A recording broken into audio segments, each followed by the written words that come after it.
On the cold morning of October 18, 2011, 26-year-old David Sullivan stepped out of his home in the isolated canyon town of El Portal, California, climbed into his faded green 1997 Jeep Cherokee, and began a drive he had completed hundreds of times before, a short 12.4-mile commute into Yosemite National Park along the winding cliffs and dense pine forests of Highway 140. The air was damp with river mist rolling off the Merced, the roads quiet except for the echo of his rattling engine disappearing into the mountains. David was an experienced park maintenance worker, deeply familiar with the wilderness surrounding him, and there was absolutely nothing unusual about that morning. But he never arrived at work. No crash was reported. No emergency calls came through. No witnesses saw him leave the highway. Somewhere between his driveway and Yosemite's valley floor, David Sullivan vanished without a trace, turning an ordinary Tuesday morning into one of the park's most unsettling disappearances. Most of the time, when a person goes missing in the vast wilderness, there is a reason that surfaces within the first critical days. A twisted ankle on a remote trail, a sudden rock slide, a history of wandering off the map, leaving behind a trail of reckless decisions or ignored warnings. Most of the time, the pieces of the puzzle scatter into the brush, but they remain somewhere on the board. Then there are some cases that don't fit. David Sullivan was a fiercely dedicated, highly experienced park maintenance worker with a profound respect for the granite monoliths of Yosemite. He spent his weekends entirely off the grid, mapping uncharted bouldering routes and saving every dime he could to buy a small cabin near Mariposa. He was deeply loved, intensely loyal to his mother, Amelia, and utterly, predictably reliable. He had no enemies, no mounting debts to dangerous individuals, and absolutely no dark secrets hidden beneath the floorboards of his life. That morning, his routine was completely normal, uneventful, and safe. It looked ordinary, but it wasn't. Amelia Sullivan was standing at the kitchen counter, wiping down the sink, when she heard the distinct, rattling exhaust of the Cherokee fade down the damp, winding street toward Highway 140. She didn't look out the frosted glass window. She had absolutely no reason to suspect this morning was any different from the 1,000 mornings before it. But just 45 minutes later, the telephone on her living room wall rang, violently shattering the quiet domestic peace. It was Richard, the gruff but kind-hearted facilities manager down in the valley. David hadn't shown up to clock in for his morning shift. Richard was mildly annoyed, assuming the perpetually reliable kid had finally slept through his alarm or caught a flat tire on the sharp canyon rocks. Amelia felt a sudden icy knot form deep in the pit of her stomach. She told Richard that David had left nearly an hour ago, that he was never, ever late without calling on the radio. She hung up the phone and walked slowly out onto her wooden front porch, staring into the dense, towering canopy of evergreen trees that had somehow swallowed her only child. The horror of not knowing began right there, on that damp porch, staring at an empty, glistening driveway. What happened next still haunts the tightly knit, fiercely protective communities surrounding Yosemite. At 8:15 a.m., just a few miles up the twisting River Canyon Road, a boy ran in screaming his name. It was a local teenager who rode his mountain bike along the highway shoulder every single morning before school. He burst through the heavy glass doors of the local ranger station, completely breathless, his eyes wide with a frantic, uncontainable panic. He pointed back toward the misty highway, shouting hysterically that David's Jeep was sitting completely off the pavement, angled dangerously deep into a rocky embankment right near the precipitous drop-off to the Merced River. Richard heard the scanner chatter, dropped his clipboard, and rushed out into the cold with the patrol unit, his heart pounding a violent, erratic rhythm against his ribs. He expected to find a typical canyon fender bender. He expected to find David cursing over a broken axle. He did not expect the haunting, absolute silence that awaited him. When Richard and the responding rangers arrived at the muddy ditch off the winding all-weather highway, the scene was entirely, fundamentally wrong. The Jeep Cherokee was there, tilted at a steep, unnatural angle. The front right tire sunk dangerously deep into the saturated, rain-softened earth. The driver's side door was wide open, swinging slightly with a terrifying metallic groan in the biting morning breeze. The engine was completely dead, but the keys were still dangling heavily in the ignition, chiming a faint, rhythmic, agonizing warning. The radio was humming quietly with static, the volume turned down low. David's battered metal lunchbox sat perfectly undisturbed on the passenger seat, right next to his leather work gloves. His wallet, containing his federal ID, credit cards, and $80 in cash, was tucked neatly into the center console next to a thermos of black coffee that was still emanating a faint ribbon of steam. There was no blood. There were no signs of a desperate struggle. There was no shattered safety glass glittering in the dark mud. Just an empty vehicle on a quiet, fog-choked road. The massive granite cliffs loomed silently on either side, ancient sentinels that seemed to absorb the light and keep their own dark counsel. The local county sheriff's department was called immediately by a deeply rattled Richard, but their lethargic, entirely dismissive response would set a deeply frustrating tone for a nightmare that has now stretched over a decade. The police initially treated it like a runaway. 2 uniformed deputies eventually arrived, casually walked the muddy perimeter of the Jeep, clicked their standard-issue flashlights into the dark, tangled oak brush for a few minutes, and simply shrugged their heavy shoulders. They told Amelia Sullivan, who had rushed frantically to the scene in a state of absolute terror, that 26-year-old men sometimes just need a break from the grinding pressure of life. They suggested he might have walked off into the woods to clear his head, maybe hitched a ride with a tourist down to Fresno for a long, unannounced bender. Amelia was beside herself with a terrifying, suffocating grief. She insisted, over and over and over, that he wasn't a runaway. She loudly, desperately explained that his prized climbing gear was still neatly racked in his bedroom. His wallet was sitting openly in the abandoned truck, and he loved his life entirely. But her desperate, pleading words fell entirely on deaf, bureaucratic ears. Authorities were slow to respond to the glaring, terrifying red flags waving violently right in front of them. It took them 3 agonizing days to officially register David Sullivan as a missing person. 3 days of precious, irreplaceable time wasted while Amelia, Richard, and dozens of desperate, off-duty park rangers scoured the highway's shoulder, beating the thick manzanita brush, calling his name until their throats bled and their voices cracked into raw whispers. When a mother pleads for help and gets little more than a shrug, you have to ask why. Some call that incompetence, others something darker. The severe lack of urgency from local law enforcement allowed the fragile physical trail to grow terrifyingly cold. A massive Sierra Nevada storm moved in late on the 3rd day, unleashing a torrential, freezing downpour that violently washed away tire tracks, footprints, and any microscopic physical evidence that might have lingered in the mud around the abandoned Jeep Cherokee. The window for easy answers was violently slammed shut by the weather and police apathy. But as the agonizing days bled painfully into weeks, fragments of that morning began to finally emerge from the deep canyon shadows. Fragments that painted a very different, deeply sinister picture.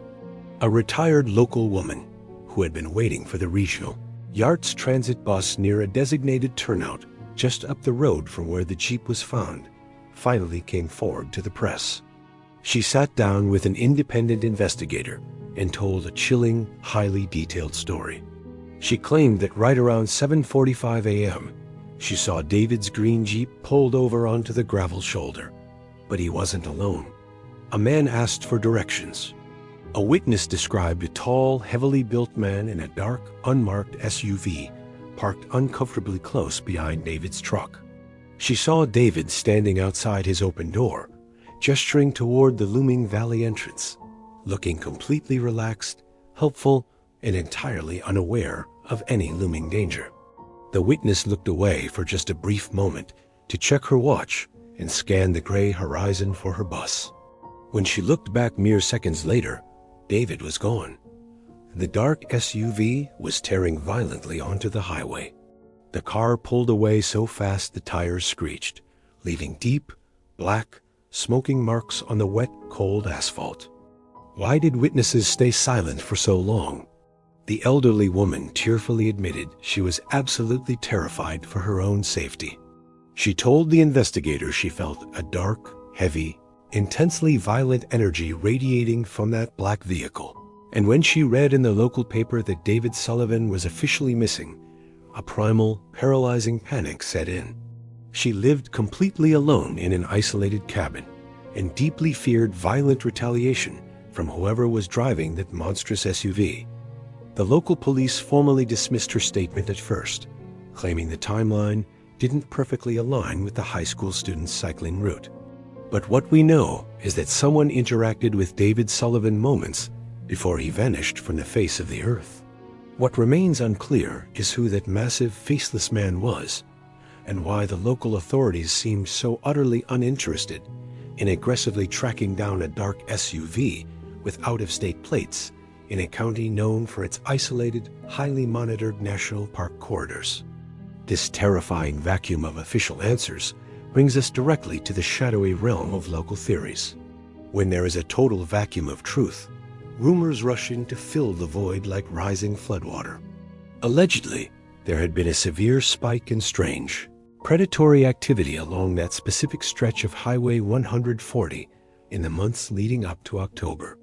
Transients reported aggressive, clean-cut individuals in unmarked vehicles, asking probing, unnerving questions. Dark vans were seen parked silently near isolated trailheads for days at a time. Some believe David stumbled upon something he absolutely wasn't supposed to see while driving to work in the dim morning light. Perhaps a clandestine drug drop related to the massive illegal cartels operating deep in the Sierra National Forests, or a violent transaction happening in the foggy dawn. Others whispered intensely about organized human trafficking corridors. There are claims that a highly sophisticated, ruthless network operates quietly up and down the California foothills, preying on isolated stretches of highway where cell service notoriously drops to absolute zero. But David was a strong, incredibly capable, athletic man in the prime of his physical life. He wasn't a typical, vulnerable target. If he was taken, he was snatched, grabbed, vanished by overwhelming physical force or by the immediate, paralyzing threat of a loaded firearm. Number 3 and number 4. Ranger Brendan Unit and Ranger Jeff Christensen. Let us move to Larimer County, Colorado, a place of breathtaking beauty and apparently a place of bizarre, inexplicable tragedy for those who wear the badge. In the span of just a few years, 2 different park rangers died under circumstances that defy simple logic. First, we look at 27-year-old Ranger Brendan Unit. Brendan worked for the Larimer County Department of Natural Resources. He was a strong, highly trained young man. He was out on the water at night, actively participating in a search for a missing boater. While we have virtually no public information regarding the ultimate fate of the initial missing person he was looking for, Brendan's fate is highly documented and highly strange. According to the official reports, Brendan was hit by a sudden, severe wind event. This freak gust of wind was apparently so violently powerful that it instantly capsized his rescue boat. Brendan was thrown into the freezing water, and despite his extensive water survival training, his life jacket, and his physical fitness, he drowned. He drowned in a freshwater lake during a routine search. Now, I am not a marine expert, but what I do know is that a highly trained water rescue ranger drowning in a sudden, localized windstorm is a statistical anomaly. It is a cause of death that simply does not fit the profession of the victim. Many seasoned boaters and rescue professionals have openly questioned how a trained ranger could be so easily appended and killed by a single gust of wind. And what about this strange, severe wind event? Why is it that in almost every single one of these cases, the weather changes with a sudden, localized violence that perfectly isolates and destroys the victim? It is as if the environment itself acts as a predator. These are the details that leave us staring at the reports, wondering what is really going on.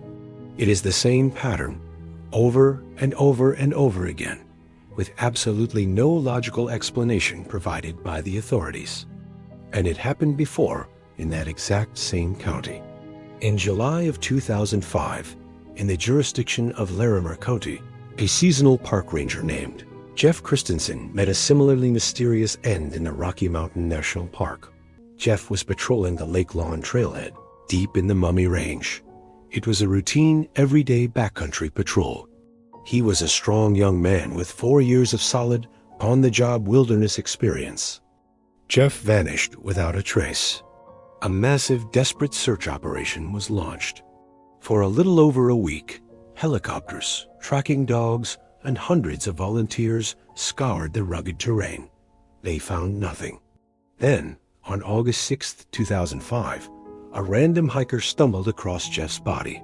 The official cause of death was ruled as a left temple skull fracture that led to a subdural hematoma. The authorities quickly wrapped up the case, stating that the ranger simply lost his footing, hit his head on a rock, and died in a tragic, totally random accident. He survived by his loving, heartbroken family. But again, we have to ask the difficult questions.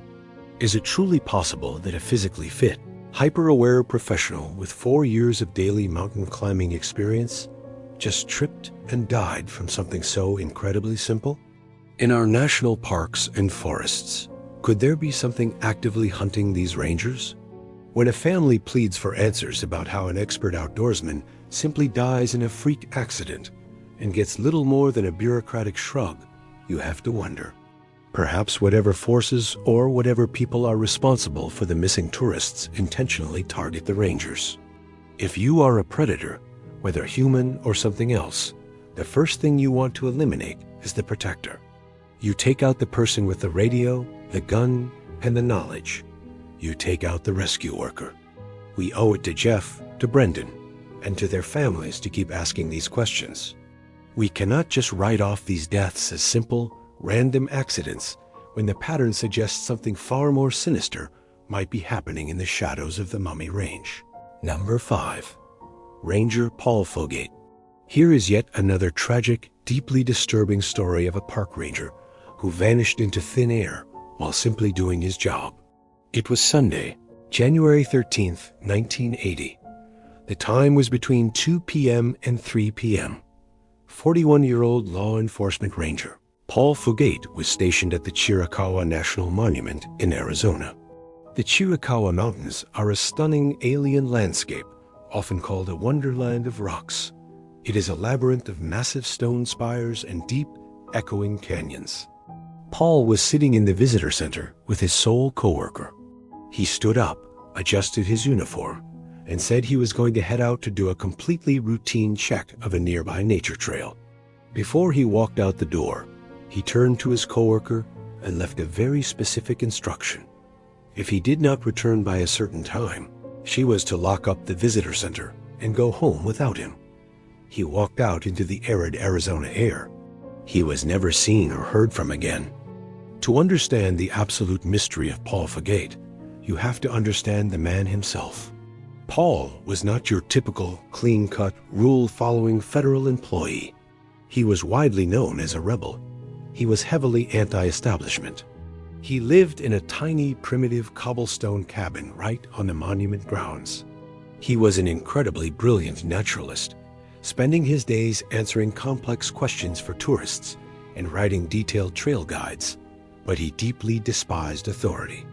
Paul originally worked at the Navajo Monument in Arizona, but was quickly transferred. His supervisor there heavily disciplined him for his sloppy appearance and what was perceived as a lazy attitude. In a later, highly controversial report, this same supervisor admitted that he was deeply frustrated because he, technically, did not have the grounds to fire Paul. Supervisor openly confessed on the record that he absolutely hated the hippies who were coming to work for the monument system. The tension was palpable. Paul was a counterculture man living in a rigid federal system. He was even formally accused of stealing government supplies, specifically a few bales of hay to feed his wife's horse. Speaking of his wife, Paul lived a very unconventional lifestyle. He and his wife were openly in a non-monogamous open relationship. Paul was known to be sleeping with several other women who also worked for the park system. Now, while all of this personal drama might seem completely irrelevant to a man getting lost in the woods, when investigating a strange disappearance, we must look at every single angle of the victim's life, especially when people in this specific profession seem to be vanishing at an alarming rate. Did a jealous husband find out about an affair and wait for Paul on the trail? Did a frustrated supervisor arrange for a problem employee to permanently disappear? But there is a much more terrifying and highly plausible theory. On the afternoon he vanished, Paul was heading out toward a specific 400-acre parcel of land that the park was attempting to acquire. This land acquisition was heavily draped in conflict. There were intense, heated disputes with the local Apache tribe regarding the purchase of this historical land. Tensions were incredibly high. Furthermore, the Chiricahua Mountains sit very close to the southern border. In the early 1980s, this remote, rocky labyrinth was a highly active corridor for dangerous criminal elements.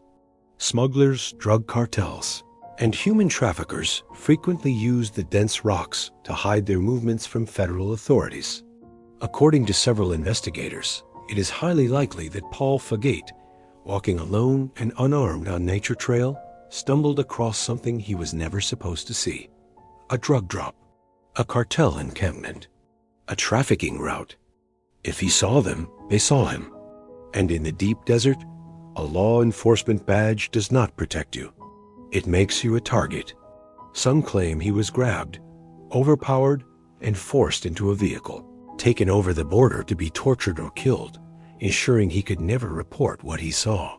No one reported the scene when it happened. Precious hours were wasted while his coworker simply thought he was taking his time. When they finally realized he was genuinely missing, the trail was entirely cold. Despite massive searches utilizing bloodhounds, helicopters, and hundreds of men on foot, absolutely no trace of Paul Fagate was ever found. No uniform buttons, no bones, no radio. The desert simply erased him. There you have it. What do you think about these incredibly bizarre, totally unexplained disappearances of the park rangers, the very people who live and breathe the wilderness? If the highly trained, physically elite experts are vanishing without a single trace, what does that mean for the rest of us when we take our families camping? It is a deeply terrifying thought, isn't it? If you know anything about the disappearance of Paul Fagate, Randy Morganson, or any of the tragic cases mentioned today, please reach out to the authorities. Any detail could matter. Share this video. Keep their stories alive, because sometimes public attention is the only protection we have against the darkness. I eagerly await your thoughts and theories in the comments section below, but please keep them respectful to the families who are still waiting for answers.